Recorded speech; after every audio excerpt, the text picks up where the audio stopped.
to rate various districts of the country in terms of access to banking services, CRISIL has developed a financial inclusion index. Rupa Kudba, Managing Director and CEO of CRISIL, joins us now for more details. Rupa, which are the worst performing states on the financial inclusion index, and how do public and private sector banks fare?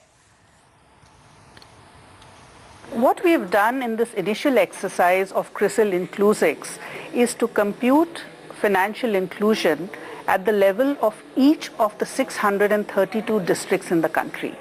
The index methodology, however, is such that not only can it be computed at the level of each district, it can be computed for each state, and it can be computed for each region in the country, and also, of course, at the national level.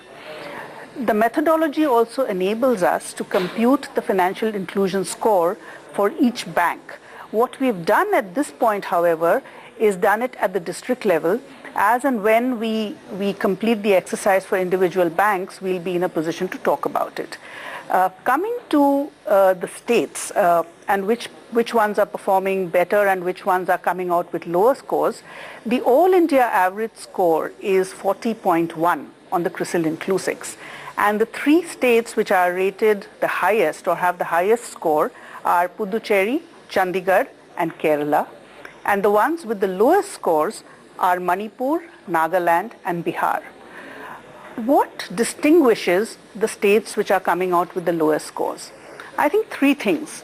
Whether it is on the penetration of branches per lakh of population, or whether it is in the number of savings deposit accounts per lakh of population, and most importantly, whether it is in the number of loan accounts per lakh of population, these three states are scoring the lowest in the country. And particularly low is their score on credit accounts as a percentage of the population in that state. Very, very interesting study there, Rupa, and I wonder what politicians are going to make of that, especially ahead of the elections. But I want to change track now and talk about the macros, because, you know, Fitch has changed its outlook for India's sovereign rating to stable, while S&P has maintained its outlook. Has the threat of a downgrade, to your mind, now eased, or does it persist given, you know, the twin deficits, and especially given the current account deficit?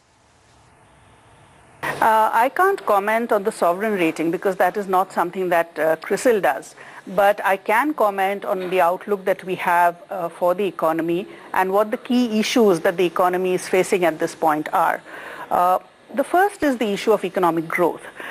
We are forecasting that economic growth in the fiscal 2014, that is 2013-2014, will move up from last year's levels, and we are predicting a GDP growth rate of 6%. This growth is largely predicated on a good monsoon and the expectation that agricultural growth will return to trend. We are expecting to see some modest increase in industry and services remaining more or less flat. We also expect that this pickup in growth will be driven by some uplift in consumption, which will arise on account of the fact that salaries and incomes will rise at a faster pace than inflation, because inflation has started coming down. We expect the rural economy to do well if we have a good monsoon. And finally, we expect that election spending, as election gets closer, will also add to consumption spending in the economy. Okay.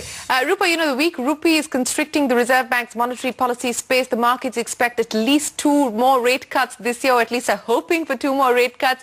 Do you see that happening?